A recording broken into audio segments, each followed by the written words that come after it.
لله الأسماء الحسنى فادعوه بها وذروا الذين يلحدون في أسمائه سيجزون ما كانوا يعملون.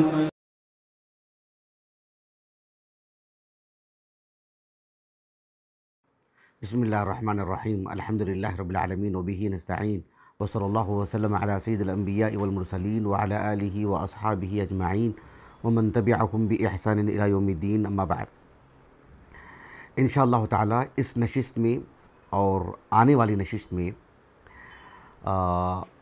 صفات باری تعالیٰ سے متعلق ایک اہم قاعدے کی وضاحت ہوگی.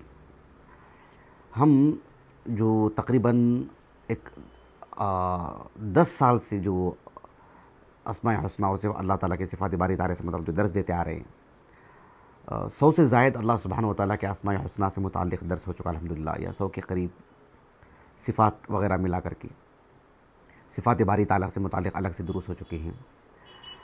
تو ہم اسماء حسنہ پر جب ہم درس دیتے تھے تو اس بات کی بھی وضاحت کرتے تھے کہ اللہ سبحانہ و تعالیٰ کا جیسے کوئی نام ہے الوارث، اللہ سبحانہ و تعالیٰ کا نام ہے الخالق، اللہ سبحانہ و تعالیٰ کا نام ہے جیسے الودود، اللہ سبحانہ و تعالیٰ کا ایک نام ہے الرحیم، اللہ رب العالمین کا ایک نام ہے جس طرح سے الحکیم.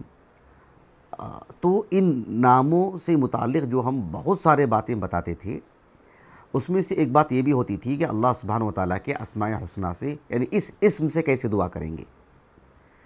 کوئی نام ہے اللہ سبحانہ و تعالیٰ کا، تو اس نام سے ہم اللہ رب العالمین سے کیسے دعا کریں گے. اللہ رب العالمین نے قرآن مجید میں فرمایا سورۃ الاعراف میں وَلِلَّهِ الْأَسْمَاءُ الْحُسْنَى فَادْعُوهُ بِهَا. اللہ رب العالمین نے اس آیت کریمہ کے اس قطعے میں اللہ تعالیٰ کے اسماء حسنہ سے دعا کرنے کو کہا ہے. تو اللہ تعالیٰ کے اسماء حسنہ سے دعا کرنا چاہیے. جب بھی جیسے السمیع ہم نے قریب میں اللہ رب العالمین کے اسماء حسنہ میں سے ایک نام پڑھا، العفو ہم نے قریب میں ایک نام پڑھا ہم نے. تو درس کے آخر میں ہم یہ بھی بتاتے آئے ہیں کہ اس نام سے اللہ سبحانہ و تعالیٰ سے ہم کیسے دعا کریں. جہاں تک مسئلہ صفات باری تعالیٰ کا ہے، اللہ سبحانہ و تعالیٰ کی صفات، اللہ سبحانہ و تعالیٰ کی جو صفات ہیں، جس طرح سے اللہ کے اسماء حسنہ سے قسم کھائی جا سکتی ہے کہ اللہ کی قسم، تو قسم کا جہاں تک معاملہ ہے اللہ رب العالمین کے صفات سے بھی قسم کھائی جا سکتی ہے. اس پر انشاءاللہ آنے والے درس میں گفتگو ہوگی. استعاذہ کا جو معاملہ ہے، یعنی اللہ سبحانہ و تعالیٰ کی صفات سے توسل لینا، اللہ تعالیٰ کی صفات کے وسیلے سے دعا کرنا، اللہ رب العالمین کی رحمت کا واسطہ دے کر، یہ جائز ہے. لیکن اس پر انشاءاللہ آنے والے درس میں گفتگو ہوگی. آج کے درس میں مجھے خصوصی طور پر یہ بات بتانی ہے کہ اللہ سبحانہ و تعالیٰ سے جس طرح سے نام لے کر کے یا اللہ، یا رحمان، یا رحیم، جس طرح سے دعا کی جاتی ہے، اللہ کا نام لے کر کے ندا لگائی جاتی ہے، اس طرح سے اللہ تعالیٰ کی صفات سے دعا نہیں کریں گے. یا کلام اللہ، یا قدرت اللہ، یا غین اللہ، یا عین اللہ، اس طرح سے دعا کرنا تو شرک ہے، کفر ہے. اتنی بڑی بات. جس طرح سے اللہ رب العالمین کا نام لے کر ہم ندا لگاتے ہیں یا اللہ، یا رحمان، یا رحیم، ویسے اللہ رب العالمین کے صفات کو ندا نہیں لگائی جائے گی. اللہ تعالیٰ کی صفات سے دعا نہیں کریں گے. استعاذہ ہوگا. کیسے وہ آگے بتائیں گے انشاءاللہ تعالیٰ. اللہ کی صفات کی ناموں کی طرح قسم کھا سکتے ہیں. اللہ کی صفات سے استعاذہ ہوگا. بات واضح ہو رہا ہے آپ کو. لیکن اللہ سبحانہ و تعالیٰ کے اسماء حسنہ کی طرح، اللہ کے ناموں کی طرح اللہ کی صفات کو پکارنا یہ جائز نہیں ہے. اور یہ بہت بڑا گناہ ہے. اتنا بڑا گناہ ہے کہ جو ہے مطلب یہ شرک ہے. یہ کہ کس طرح سے شرک ہے اس کی وضاحت کروں گا آج انشاءاللہ تعالیٰ. اللہ سبحانہ و تعالیٰ کی صفات سے ہم توسل لینا وہ جائز ہے. اس پر انشاءاللہ گفتگو آنے والے درس میں. تو آج کے اس درس میں سب سے پہلے اور بنیادی بات ہمیں ایک فرق ہو جانا چاہیے کہ اسم کس کو کہتے ہیں اور صفت کس کو کہتے ہیں. اللہ سبحانہ و تعالیٰ کے اسماء حسنہ سے متعلق تو الحمدللہ ہم نے ایک طویل عرصہ درس دیتے آئے ہیں لیکن جب اللہ رب العالمین کی صفات پر ہمارا درس ہوا ہے، کیونکہ اللہ تعالیٰ کا جب نام ہم بیان کرتے ہیں تو صرف اس کا معنی نہیں، اس معنی سے متصف بھی ہے اللہ رب العالمین، صرف نام نہیں، صرف اعلام نہیں ہے۔ اللہ رب العالمین الرحمن الرحیم السمیع الغفور صرف نام نہیں ہے، اس معنی سے متصف بھی ہے اللہ رب العالمین، اس سے صفت بھی بنتی ہے اللہ کی۔ لیکن اللہ تعالیٰ کی جو صفت ہوتی ہے اس سے نام نہیں بنایا جائے گا، لیکن اللہ سبحانہ و تعالیٰ کی جو صفات ہیں، کتنی ایسی صفات پر ہم نے گفتگو کی الحمدللہ۔ ساتھ میں ہمارا مستقل ایک درس بھی ہے، اب درس نمبر مجھے مستحضر نہیں ہے، مستقل اس موضوع پر بھی ہم درس دیے کہ جب ہم کہتے ہیں الصفہ تو اس کا معنی کیا ہوتا ہے، اس کا مطلب کیا ہوتا ہے۔ آپ جو ہے وہ یوٹیوب پر جو پلے لسٹ ہے ہمارے یوٹیوب چینل میں، اس میں جائیں گے، اللہ رب العالمین کی صفات میں سے الصفہ، انشاءاللہ جب یہ درس اپلوڈ کیا جائے گا تو جو انشاءاللہ ہمارے ایلیا اس کی لنک بھی ڈال دیں گے انشاءاللہ، الصفہ جس کو کہتے ہیں، تو اس کو سنیں گے تو آپ کو بات معلوم ہوگی۔ البتہ مختصراً آج کے اس درس میں اتنی بات میں آپ کو بتا دوں کہ جب ہم کہتے ہیں کہ الاسم الصفہ، میں اللہ تعالیٰ کے لیے نہیں بتا رہا ہوں، ایک عام بات بتا رہا ہوں، عام بات۔ الاسم کس کو کہتے ہیں، الصفہ کس کو کہتے ہیں؟ اہل اللغہ کہتے ہیں الاسم کا مطلب یہ ہے کہ الاسم ما دل علی معنی فی نفسہ، جیسے مثال کے طور پر یہ کیا ہے، یہ کیا ہے، یہ کیا ہے، یہ موبائل ہے، ٹھیک ہے، یہ موبائل ہے نا، کون سا حصہ ہے اس کا موبائل کا؟ آپ کس حصے کو دیکھ کے کہہ رہے ہیں کہ یہ موبائل ہے؟ میں آپ سے پوچھ رہا ہوں، یہ آپ نے کہا کہ یہ کتاب ہے، اس کے کس حصے کو دیکھ کے آپ کہہ رہے ہیں؟ اس کو دیکھ کے کہہ رہے ہیں اس کا کل حصہ، یعنی اسم جب کہتے ہیں تو اس کا کل حصہ مراد ہوتا ہے۔ کیا مراد ہوتا ہے؟ الاسم ما دل علی معنی فی نفسی۔ جب ہم کہتے ہیں کہ یہ کیا ہے، یہ کتاب، کون سا حصہ؟ یہ حصہ بھی، یہ حصہ بھی، اندر کا حصہ بھی، سب کچھ، اس کا متوازی ہو گیا آپ کو۔ لیکن جب کہتے ہیں کہ الصفہ، تو الصفہ کا مطلب یہ ہوتا ہے کہ الصفہ کا مطلب یہ ہوتا ہے یعنی ما دل، الصفہ یعنی الاسم الدال علی بعض احوال الذات۔ الاسم، الصفہ کس کو کہتے ہیں؟ الاسم الدال علی بعض احوال الذات، علی بعض احوال الذات۔ کیا مطلب ہوا اس کا؟ مطلب یہ ہوا کہ اس کتاب کا رنگ کیا ہے؟ کالا رنگ ہے۔ اس کا مطلب یہ ہوا کہ یہاں تو کالا رنگ نہیں ہے، اس کا مطلب یہ ہوا کہ اس کا کچھ حصہ، جب اسم کہتے ہیں تو اس پوری چیز پر، عربی زبان میں ہو، انگریزی زبان میں ہو، دنیا کی کسی بھی زبان میں، جب اسم جو ہوتا ہے نا، نون جو ہوتا ہے، اس کا تعلق کس سے ہوتا ہے؟ کل شے سے ہوتا ہے۔ اور صفت کا تعلق کس سے ہوتا ہے؟ اس کے بعض چیز سے۔ جب ہم کہتے ہیں کہ یہ قلم ہے، یہ کیا ہے؟ القلم یا پین، سمجھ رہے ہیں آپ؟ تو کون سا حصہ مراد ہے؟ پورا کا پورا حصہ مراد ہے۔ بات واضح ہوگی آپ کو؟ تو اسم کیا ہوتا ہے؟ الاسم ما دل علی معنی فی نفسہ، یعنی کل کی کل پوری ذات مراد ہوتی ہے۔ لیکن الصفہ الاسم الدال علی بعض احوال الذات، یعنی کہ اگر اس قلم کا جو رنگ ہے، اس رنگ کا تعلق کس سے ہے؟ اس پورے قلم سے ہے کیا؟ نہیں، نیلے رنگ کا قلم ہے، کالے رنگ کا قلم ہے، لال رنگ کا قلم ہے، وہ کل کا کل مراد ہے کہ ایک جز مراد ہے، ایک جز مراد ہے۔ تو صفات کا تعلق کس سے ہوتا ہے؟ ایک جز سے ہوتا ہے، جبکہ اسم کا تعلق کس سے ہوتا ہے؟ کل کی کل چیز سے ہوتا ہے۔ اب یہ قلم تو میرے ہاتھ میں ہے، اب جب ہم کہتے ہیں نا کہ فعل، ورب جسے کہتے ہیں، فعل جس کو ہم کہتے ہیں، اس کا مطلب یہ ہوتا ہے کہ الفعل ما انبع عن حرکت المسمى، یہ تو القلم ہے، جب یہ لکھنے لگا ہے، جب اس کے اندر حرکت آ رہی ہے تو اس کو کہتے ہیں فعل۔ بات ہو جائے گی آپ کو؟ تو اسم کس کو کہتے ہیں؟ پوری ذات مراد ہوتی ہے۔ الصفہ کس کو کہتے ہیں؟ ایک جز کو کہتے ہیں۔ میں سمجھتا ہوں بات بہت واضح ہو گئی ہے۔ اللہ سبحانہ و تعالیٰ کی ذات ہے، اللہ کی صفات ہیں۔ اللہ سبحانہ و تعالیٰ کی صفات متعدد ہیں، ہر صفت اللہ سبحانہ و تعالیٰ کی جو ہے مطلب کہ صفت کمال ہے۔ تو اس طرح سے الذات، الصفات، یہ دو یعنی آپس میں ملی جلی چیزیں ہیں، ایک دوسرے کا حصہ ہیں، لیکن ظاہر بات ہے اللہ سبحانہ و تعالیٰ کی ذات ہے اور اللہ رب العالمین کی متعدد صفات ہیں جس سے اللہ رب العالمین متصف ہے، سب صفات کمال ہیں۔ میں سمجھتا ہوں بات واضح ہو گئی ہے۔ جہاں تک مسئلہ عربی زبان کا ہے، عربی زبان میں یعنی اس کو الصفہ بھی کہتے ہیں، النعت بھی کہتے ہیں۔ احمد بن فارس رحمہ اللہ نے جب وصفہ کا جب معنی بیان کیا معجم مقاییس اللغہ میں، تو الصفات سے متعلق آپ نے بس اتنی بات کہی کہ جو ہے الامارہ اللازمہ للشیء، یعنی کوئی چیز جو کسی چیز کا خاص حصہ جڑ گئی ہے. جیسے ہم بولتے ہیں کہ بھائی یہ یعنی اس کا اگر حسن ہو، اس کا قبح ہو، اس کا جسامت اور جو ہے قد و قامت کسی چیز کی جو ہوتی ہے، ایک وصف جو ہوتا ہے، ایک صفت جو ہوتی ہے جو اس کے ساتھ ہمیشہ اس کے ساتھ جڑی ہوئی ہے، اس کے ساتھ چمٹی ہوئی ہے.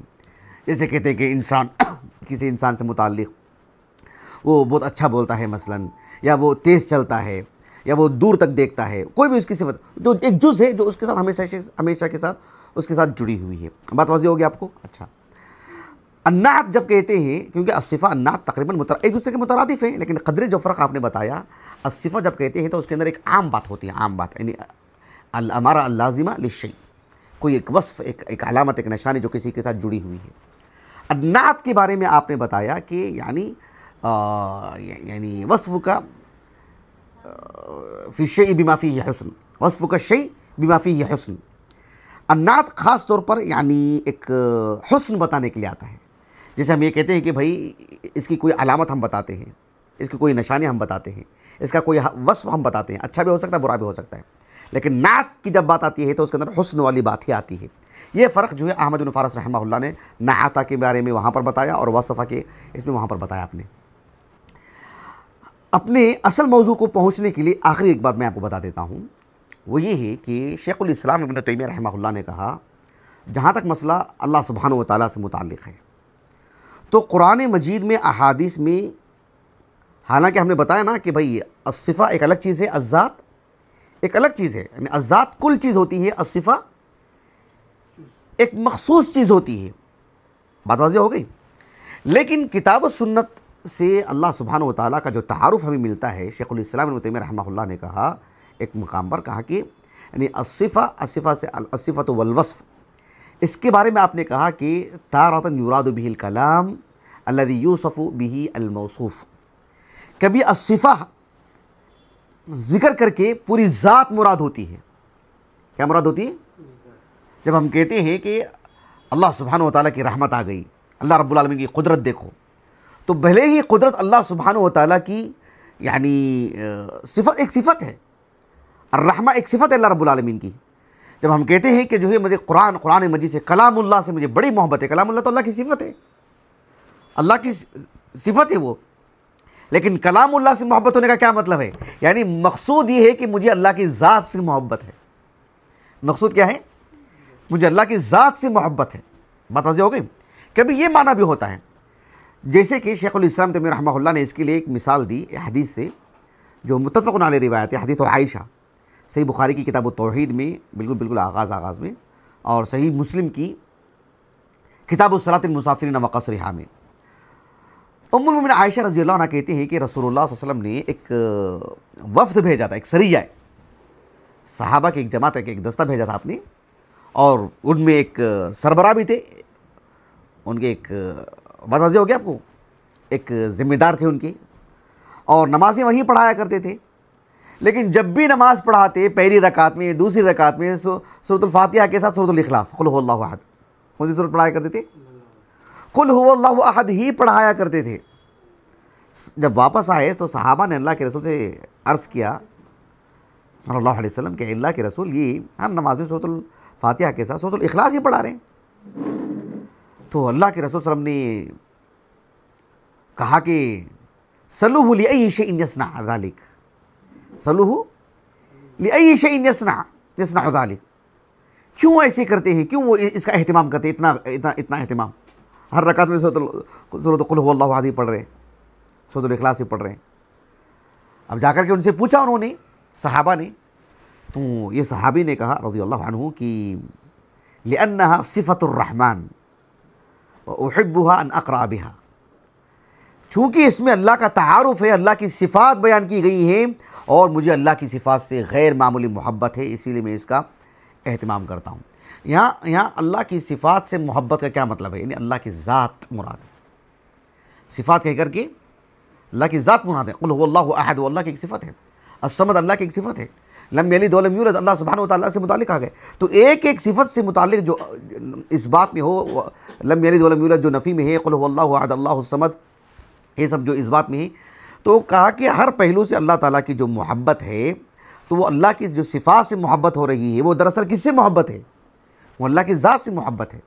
تو یہی بات شیخ الاسلام ابن تیمیہ نے کہی رحمہ اللہ کہ الصفہ یعنی الوصف کبھی کہہ کر کے تارۃ یراد به الکلام الذي یوصف به الموصوف، یعنی وہ صفت کی سے محبت کا مطلب یہ ہے کہ ہمیں موصوف سے محبت ہے، یعنی اللہ سے محبت ہے۔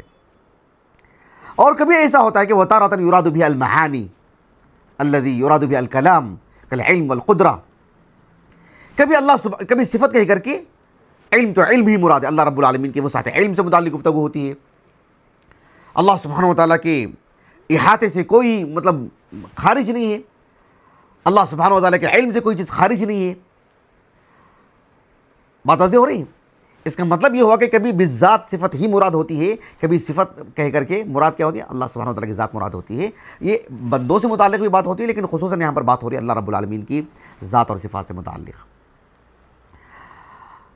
جیسے کہ میں نے کہا کہ آج کے درس میں جو اہم بات مجھے یہ بتانی ہوئی ہے کہ جس طرح سے ہم اللہ رب العالمین کے اسماء حسنی سے ندا لگاتے ہیں اللہ رب العالمین کے لیے، یا اللہ، یا رحمان، یا حی یا قیوم، یا منان، اس طرح سے ندا اللہ کے صفات کے لیے نہیں لگائی جائے گی۔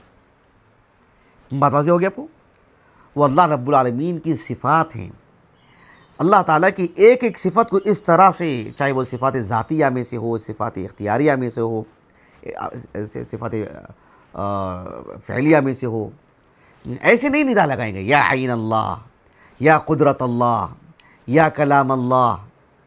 بات واضح ہو رہی؟ اس طرح سے اللہ رب العالمین کی صفات کے لیے ندا نہیں لگائی جائے گی۔ کیوں نہیں لگائی جائے گی؟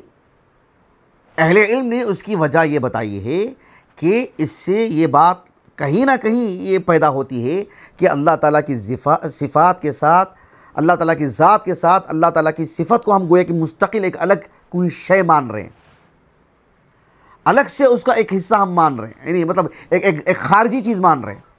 تو کہ دو الہ کا تصور پیدا ہو رہا ہے، اللہ تعالیٰ کی ذات کی یا اللہ کہہ رہے ہیں اور کہہ رہے ہیں کہ یا رحمت اللہ، گویا کہ اللہ تعالیٰ کی جو رحمت ہے، جو اللہ کی صفت ہی ہے، ہم اس کو مستقل ایک الگ چیز مان رہے ہیں اور اس کو ندا لگا رہے ہیں۔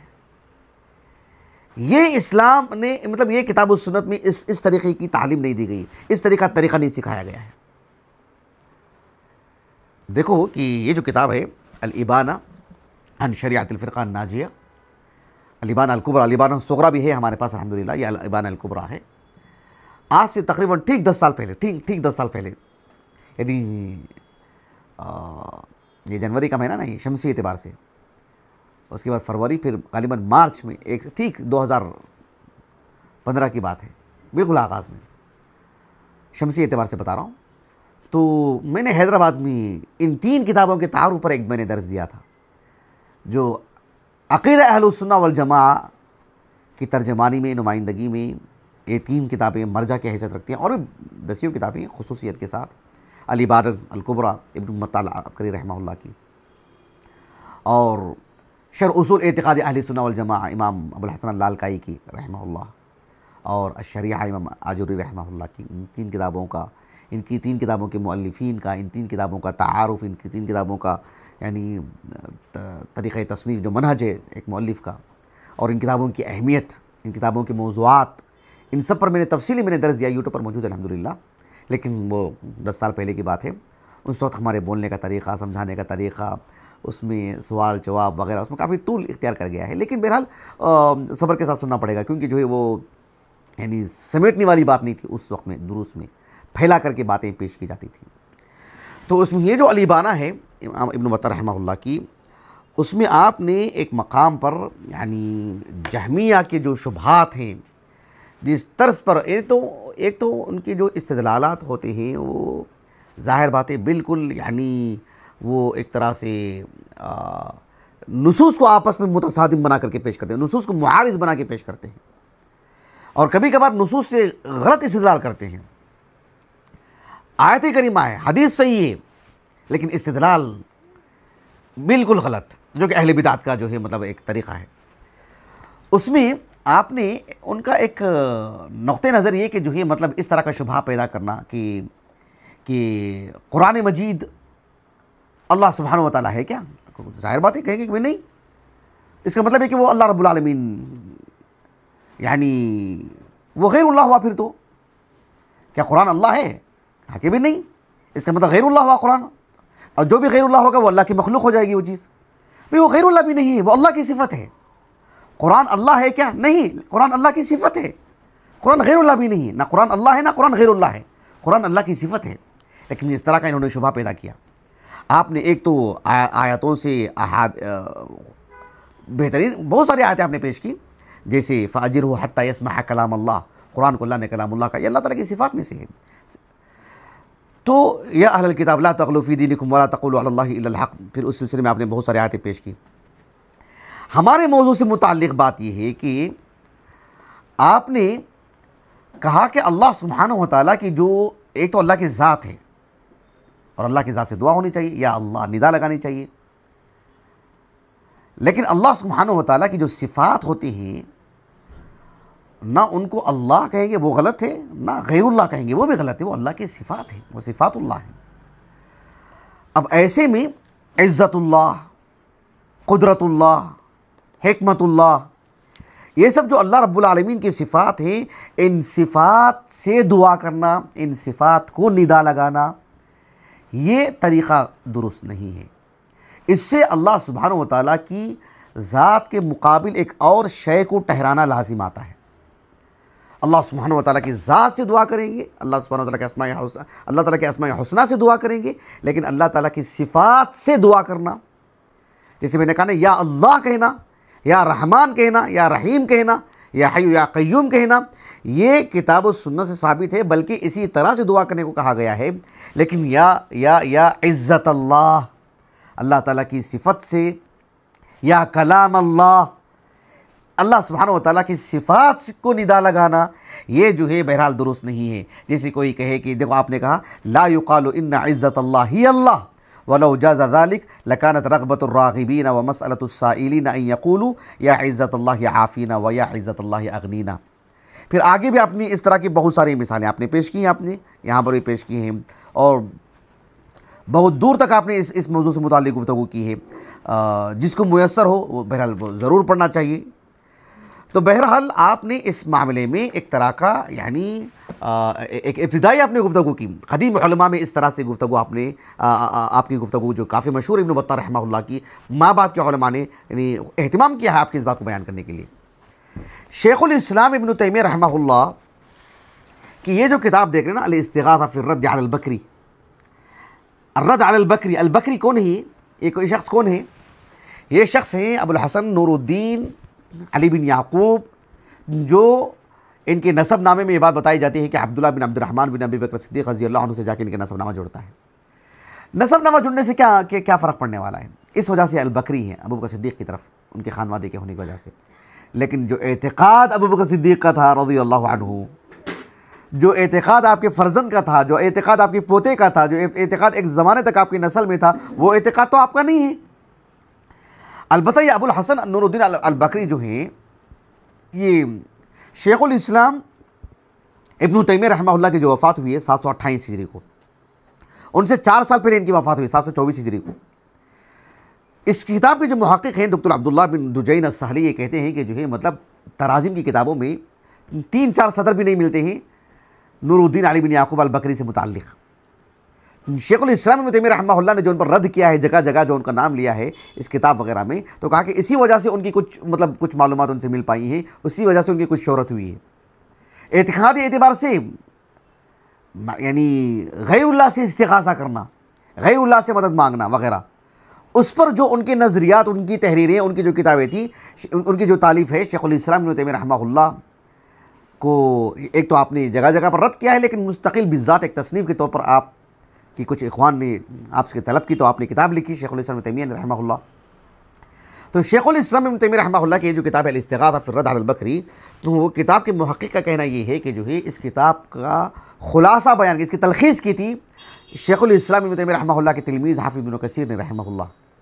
لیکن جو کتاب مخطوطات کی شکل میں جو آپ کو ملی ہے، مخطوطہ کی شکل میں، تو اس میں بہت ساری باتیں نہیں مل پائی ہیں اصل کتاب میں.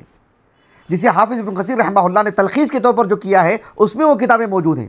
ایسی تقریباً آپ نے 22 باتیں ذکر کی ہیں، اس میں سے جو 17ویں بات ہے جو اصل کتاب میں اس تفصیل کے ساتھ نہیں ہے جو حافظ ابن کثیر رحمہ اللہ کی تلخیص سے ہم کو ملتی ہے، وہ ایک مسئلہ یہ بھی ہے، مسئلہ نمبر 17، وہ کیا ہے؟ دعاء صفت من صفات اللہ۔ دیکھو شیخ الاسلام کیا کہہ رہے ہیں رحمہ اللہ، یعنی ان مسألۃ اللہ باسمائہ وصفاتہ وکلماتہ جائز مشروع کما جاءت به الاحادیث، واما دعاء صفاتہ وکلماتہ فکفر باتفاق المسلمین، فهل يقول مسلم یا کلام اللہ اغفر لی وارحمنی واغثنی او اعیننی، او یا علم اللہ، او یا قدرت اللہ، او یا عزت اللہ، او یا عظمت اللہ ونحو ذلک؟ یعنی ایسا کہے گا کوئی مسلمان جو نبی کریم صلی اللہ علیہ وسلم کے لائے ہوئے دین پر ہو، صحابہ کے طریقے پر ہو، صحابہ کے منہج پر ہو، صحابہ کا جو عقیدہ ہے خاص طور پر اسماء و صفات کے باب میں، اخذ و استدلال کے باب میں جو صحابہ کا طریقہ کار رہا ہے، کیا اس طریقے پر رہتے ہوئے ایک مسلمان ایسا کہے گا کہ ثابت ہے تابعین سے، تبع تابعین سے، ائمہ اربعہ سے، کتب ستہ کے مصنفین سے، دیگر محدثین سے جو ان کی طریق پر رہے ہیں؟ قطعاً نہیں۔ ایسے دعا کریں گے یا کلام اللہ اغثنی، یا ید اللہ ارزقنی، بلکہ اللہ سبحانہ وتعالیٰ کے اسماء حسنہ سے دعا کرنا، اللہ رب العالمین کی صفات سے توسل اختیار کرنا یہ جائز ہے، لیکن اللہ تعالیٰ کی صفات کو ندا لگانا یا کلام اللہ، یہ جو کہا کہ کفر باتفاق المسلمین، متفقہ طور پر جو ہے یہ کفر یا معاملہ ہے۔ اسی لیے شیخ عبدالعزیز بن باز رحمہ اللہ کے جو فتاووں میں ہمارے پاس ہے جو ہم نہیں لا پائے، شیخ عبدالعزیز بن باز رحمہ اللہ نے یہی بات کہی ہے کہ الدعاء باسماء اللہ تعالی، کہا کہ جائز مشروع، یہ تو جائز ہے، لیکن یعنی اللہ سبحانہ وتعالیٰ کی صفات سے، یعنی دعاء صفاتی، کہا کہ یہ لا يجوز دعاء صفاتہ، کہا کہ بل یتوسل، لا يجوز دعاء صفاتہ بل یتوسل۔ شیخ عبدالعزیز ابن باز رحمہ اللہ نے کہا کہ اس طرح سے دعا کرنا کہ یا عین اللہ عافینا، یا ید اللہ ارزقنا، کہا کہ یہ کفر کہا ہے اس کو شیخ عبدالعزیز بن باز رحمہ اللہ نے۔ شیخ عبدالعزیز بن باز رحمہ اللہ نے کہا کہ الصفات لا تسأل باجماع المسلمین، کما قال شیخ الاسلام ابن تیمیہ رحمہ اللہ۔ ایسے آپ نے کہا کہ شیخ الاسلام ابن تیمیہ رحمہ اللہ نے جس تفصیل سے اس بات کو بیان کیا ہے، کہا کہ ہاں بالکل اللہ کی صفات کو ندا لگانا یہ صحابہ کے ہاں، صحابہ تابعین، تابع تابعین جو بھی آپ کی صحابہ کے نہج پر رہے ہیں، متفق علیہ معاملہ ہے کہ اس طرح سے دعا نہیں کرنا چاہیے، اللہ کی صفات کو ندا نہیں لگانا چاہیے۔ بات واضح ہو رہی؟ شیخ ابن عثیمین رحمہ اللہ کے جو مجموع فتاوی رسائل ہیں اس میں شیخ ابن عثیمین رحمہ اللہ نے اس بات کو بیان کیا کہ ایک تو بات یہ ہے کہ یعنی لا یمکن وجود الذات بلا صفہ، ایسی ممکن ہے کہ کوئی ذات اور اس کی کوئی صفت نہ ہو، یہ ہے اس کی کوئی صفت نہیں ہے، اس کو بھی لے لیجیے، کمزور ہی صحیح، چھوٹی چیز، بڑی چیز، قوی چیز، ضعیف چیز، قطع نظر اس کے کہ اچھی یا بری، لیکن کوئی صفت تو ہوگی، یہ ایک ذات ہے، اس کی کوئی صفت نہیں ہے، اس کی کوئی رنگت نہیں ہے، اس کی ہلکا نہیں ہے، مضبوط نہیں ہے، کوئی بھی تو صفت ہوگی اس کی، کہا کہ یہ تو ممکن نہیں۔ اسی لیے شیخ ابن عثیمین رحمہ اللہ نے کہا کہ اذا عبد الانسان صفت من صفات اللہ تعالی او دعاها، ایک بندہ جب صرف اللہ کی صفت کو سے دعا کرتا ہے، یا عین اللہ، یا کلام اللہ، اللہ کی صفت سے دعا کرتا ہے، اس کو پکارتا ہے، کہیں نہ کہیں اس کا مطلب یہ ہوگا کہ یشعر بکون الصفت بائنۃ عن اللہ تعالی مستقلۃ عنہ، کہیں نہ کہیں یہ معنی نکلے گا کہ اللہ سبحانہ وتعالیٰ کی صفات سے دعا کرنے کا مطلب یہ ہوتا ہے اللہ کی صفت کو جو ہے مطلب ندا لگانا، گویا کہ وہ اللہ کی ذات کو اور اللہ کی صفات کو دو الگ الگ شے مان رہا ہے، گویا کہ وہ ایک یعنی یا عین اللہ کے اللہ کے عین سے دعا کر کے ایک الگ ذات بتا رہا ہے، وہ مستقل ایک الگ ذات بتا رہا ہے وہ، وَهَذَا وَجْهُ كَوْنِهِ شِرْكًا، اسی سے جو ہے بات معلوم ہوتی ہے کہ یہ شرک میں ملوث ہے، وہ اللہ سبحانہ وتعالیٰ کی ذات و صفات، اللہ کی ذات سے دعا کو ندا لگانی چاہیے، اللہ کی اسماء حسنہ کو ندا لگانی چاہیے، اللہ کی صفات کو نہیں۔ بات واضح ہوگی آپ کو؟ امام طحاوی رحمہ اللہ نے جو آپ کا جو العقیدہ طحاوی جو متن ہے، شیخ البانی رحمہ اللہ نے جو آپ نے تخریج کا کام کیا ہے اس میں وغیرہ آپ نے اس میں ترغیب بھی لگائی ہے. جو نمبر 13 ہے نا، ما زال بصفاته قدیما قبل خلقه لم يزدد بكونه شيئا لم يكن قبلهم من صفته وكما كان بصفته ازليا كذلك لا يزال عليها ابديا.